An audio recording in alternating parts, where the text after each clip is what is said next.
So yes, we are going to talk about Stencil and testing Stencil Component at the speed of light. Let me introduce myself. My name is Tali Barak, as Mike mentioned, and I am in Israel. I have been in this business for over 30 years now, and so software is my job, is the love of my life, I would say, as well.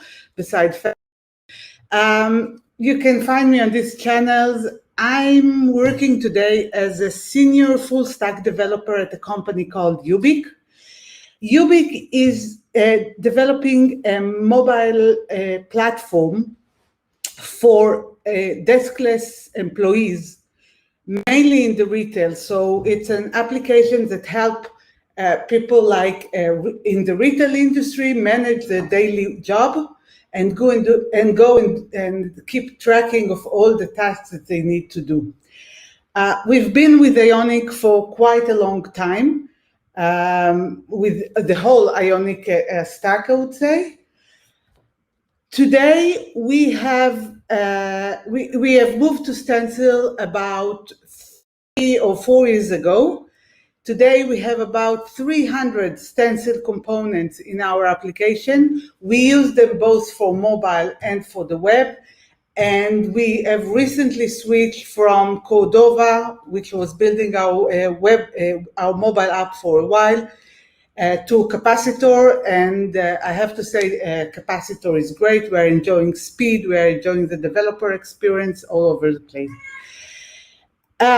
We have so many components. So yes, testing is part of what is enabling us to deliver quality components.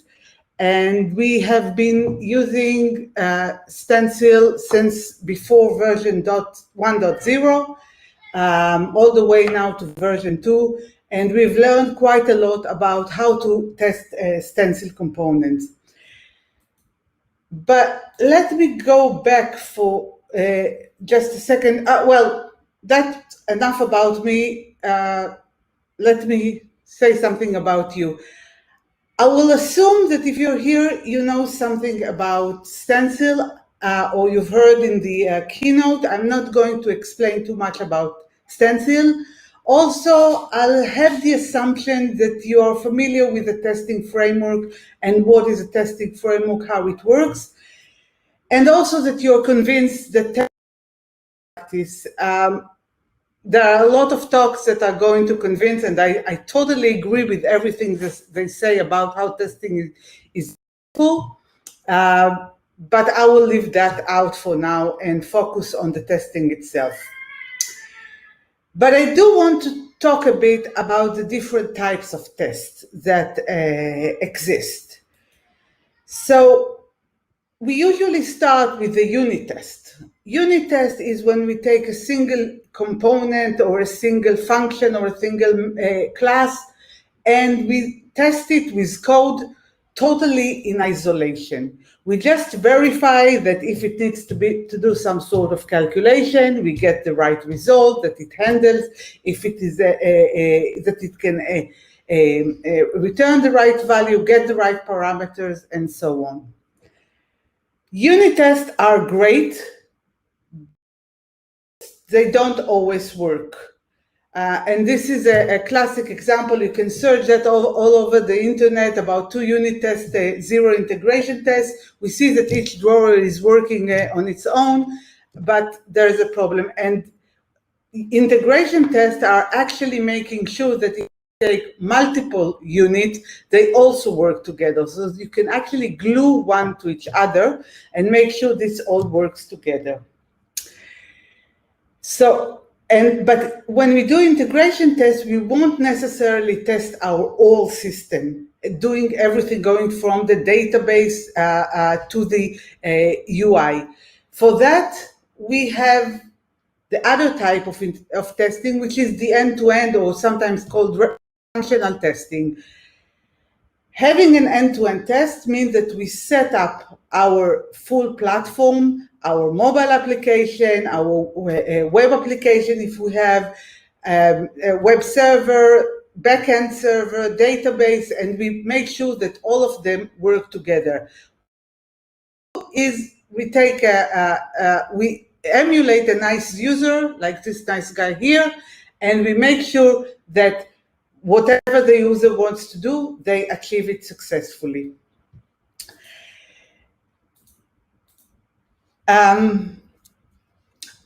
If we take one example, if we are in an e-commerce world, we would probably do an end-to-end test that starts from searching a product, card, checking, going to the checkout, making the payment, and then getting notification that our product was successfully ordered. What we have actually, if we look at this matrix, we can, this is the classic matrix that was talking about how to build our test. So we have a large set of unit tests, we have a small set of integration, and then a smaller set of end-to-end. The reason for that is that on one hand, the end-to-end test giving us the highest confidence. We run the system as if it is the real system, while unit tests, as we saw, giving us very low confidence. But on the other end, unit tests can run really fast and are usually cheaper to perform than end-to-end tests. They require a whole platform and making a full flow, and that's also slow on one hand and very costly. We've been looking at this, it's called the testing pyramid for a while, and actually in the last few years, and we are actually changing a bit the paradigm, and we are talking more about the testing trophy. This is from Kenzie Dodd's blog. He's a great guy. If you're interested in testing, I could not recommend enough going into his site and going through the blogs. And he came up with the testing trophy, where he actually suggested to change the proportions a bit. According to him, and I think this is quite correct, the tests that can give us the highest value are the integration test, because they are checking multiple items, verify that multiple units can work together. And also he added the static test, which is becoming extremely popular now that we are using tools like TypeScript and linting, sort of ESLint and so on. We are actually adding a lot of relatively small price. So the testing trophy is suggesting invest time in the static, less in unit. Most of your tests should be integration tests, and just add on top few end-to-end tests, or a relative number. It's not exactly the number, but the amount of investment that you should do in it. Why am I telling you all of this? And the reason is because I'm going to talk about testing Stencil, and most of and where we want to test most of our component is this integration test. We want to focus on this layer of integration, and this is where we're going to get the highest value. So let's look at a bit of at some code to understand better what we are talking. Let's start with the first basic example. So I have here a stencil component. If you're a stencil developer, you definitely know that. Also, the Ionic itself is written, as we know, in stencil. I have here a simple class with two properties, first name, last name. I have a formatting function, a simple one, and then the rendering method is returning some layout. How do I test this component? As a first level, I can test it as a class. Because a component is definitely a class, I can just new this class and check, for example, that the method, the format method is returning the right value. This is the very basic level. But with Ionic,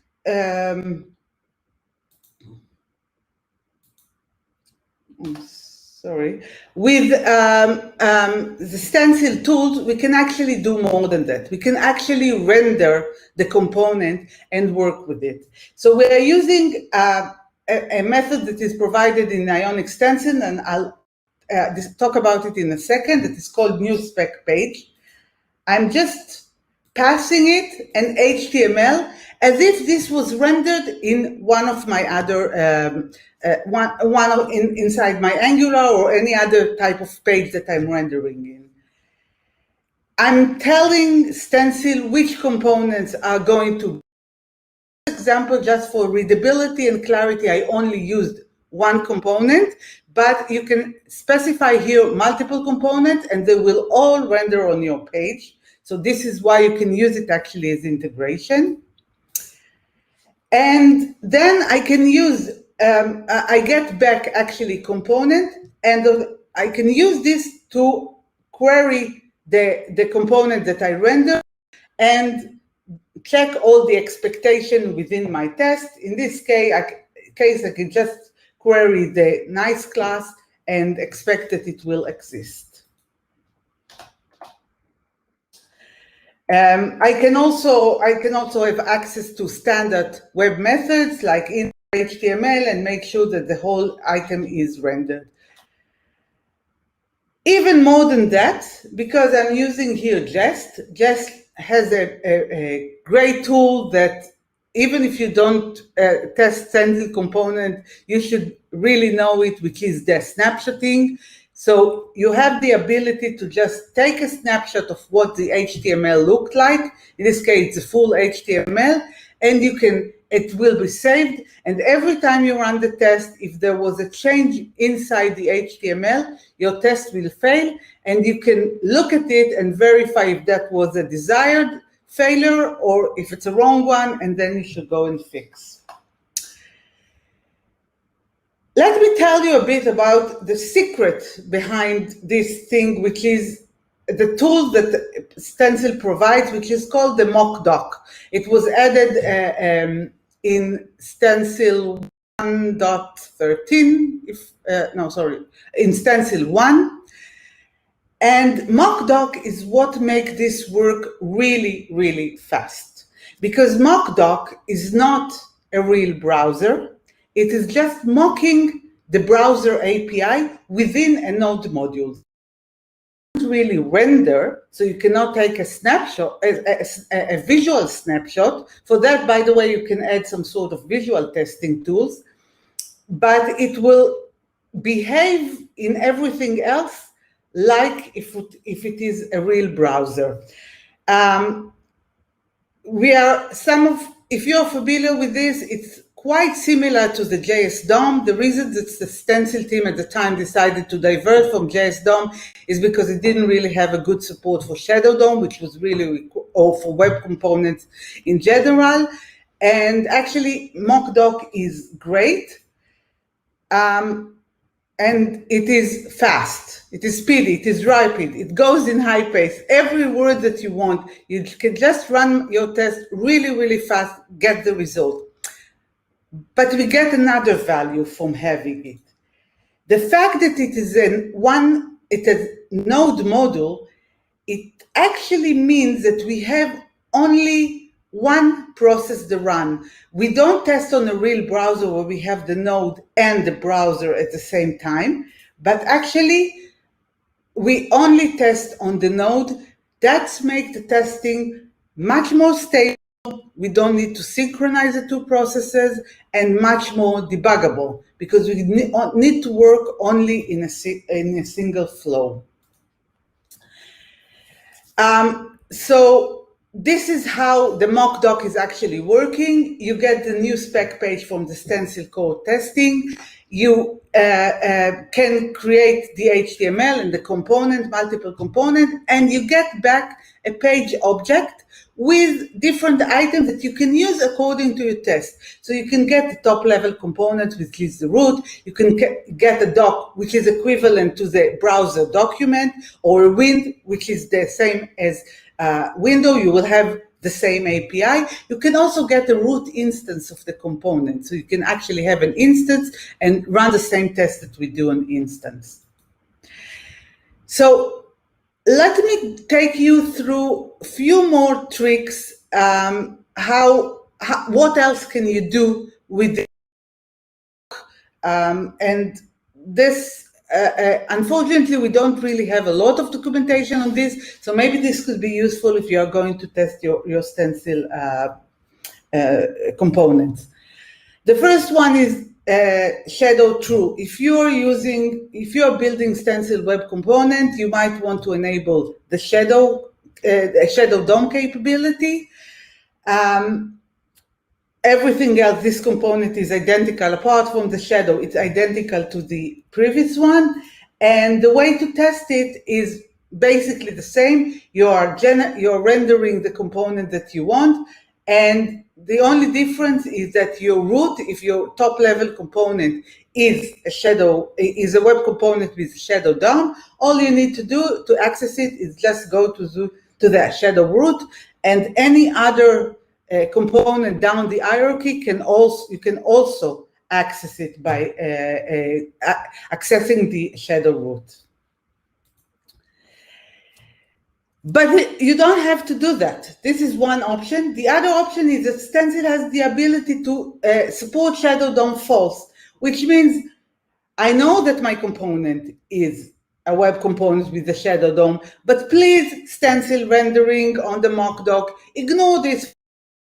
Give me a plain component, a plain document or component that I don't have to worry about the query selector. And yes, Stencil will do that. But there's more to it. There's still some better things here. And let me take you through another example, another component. The previous component, I was actually cheating. I was just adding two properties, which were string, plain primitives, and that was it. But what if my properties are more complex? What if I have an object? What if I have an array, like the values on this one? So this component is getting a values, which is an array of strings, and it is rendering each value as an item. How do I test that? I cannot render an HTML with an array.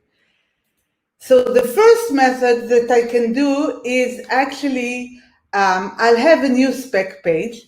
I will not render my component. I will just render a plain div. I will tell Stencil that, yes, I'm going to render, I will need my component, so it will exist on the DOM.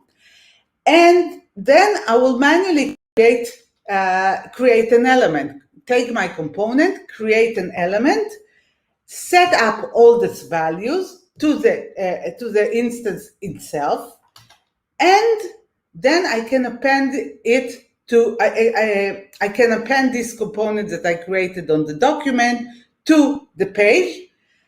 I will trigger the changes on the Stencil spec page, make sure that they run, and then I can actually test. I can get the component, I can query all the number of items, and because I have 3 elements in my values array, I would expect that I have 3 items in my array. So this is one way to test it, but I've got a better way as well. And the better way is that I can actually use JSX or TSX in this case, that we all love when developing Stencil Component. So instead of putting an HTML on my new spec page, I will define a template. And the template is a JSX template, which also means that if you were writing your test in a .ts file, you now have to write it in a .tsx. So your so all the tooling and your IDE will be aware of it, that this is actually a JSX. And then I can just put it as a parameter, just like I do with any JSX. And again, I will do the same test, make sure that it runs, and I do expect that I will get back these 3 elements. So this was about rendering. Another example that I have is, what do I do with events? We know that we can emit events as in a component, like this, my event component, that when that I emit an event from the component to the parent of a button click. It happens when I click on this button, I change the text of the button, and I emit this event with the Stencil standard code of event emitter. How do I test this? So in this case, I would use Jest. Again, Jest is great about spies and stubs and mocks. I will use a Jest function, which is actually a Jest mock.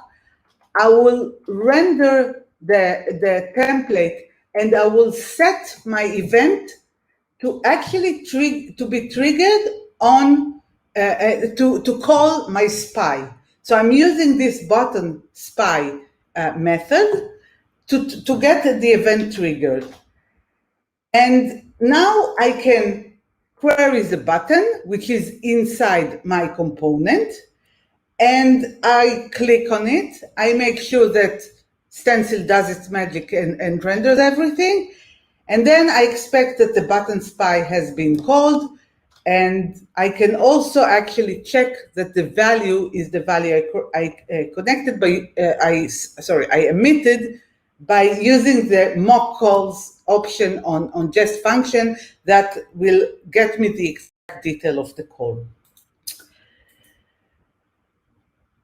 Let me do one more example. I see I'm running out of time here, which is, what do I do in input? At the end of the day, when we are testing component, we might want to interact, not just clicks, but also input to fields, see that our events are, see that our data is going through.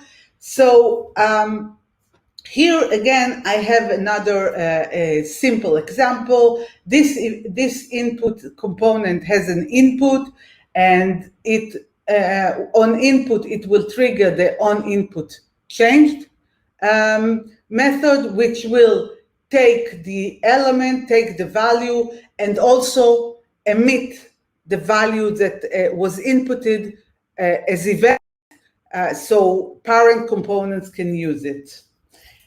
So let's see how we test this component. I'll use some test value. I will render this. This time, I just render it as HTML. I created again a spy. But now I added the event listener. This is another method for testing events. I added it to the top level doc. So I don't need a component inside. I can just add it to the top level doc. I'm getting the input field. I set up the value, and the important thing here is that I need to dispatch event, because this is a MockDock. I need to make sure that Stencil is aware that this is also sort of standard when you work with with mocking or a node-based browser mock. So I I dispatch the event of a new event. I wait for the change to happen. Then I can again verify that my event has the data that I was inputting. In this case, it will be the test value. So I'm getting it from the mock calls and verifying that I have this data. So I have one more thing. All of the testing in Stencil is batteries included. You don't need to set up the testing, it's already there. We actually have in Stencil actually has a unit testing and end-to-end testing. This terminology is not aligned with what I defined at the beginning. You can look at both of them as sort of integration test, especially if you're delivering an application and not just a set of components. Both of them use Jest, which is great. It means you have all the good things that Jest has. The main difference between the two is that one of them uses real browser using Puppeteer, which is testing on Chrome, while the unit testing or the -- spec is using the MockDock, and that makes it very fast. With that, I will give you back to Mike. I just want to say that all my example, if you're interested, I have this Stencil one GitHub repo, which has all those examples and even some more examples. So if you need to test slots and other things, also I've published some time ago an article on Medium about how to test Stencil one. And with that, just let me tell you, happy testing. Testing is important. You should all do that.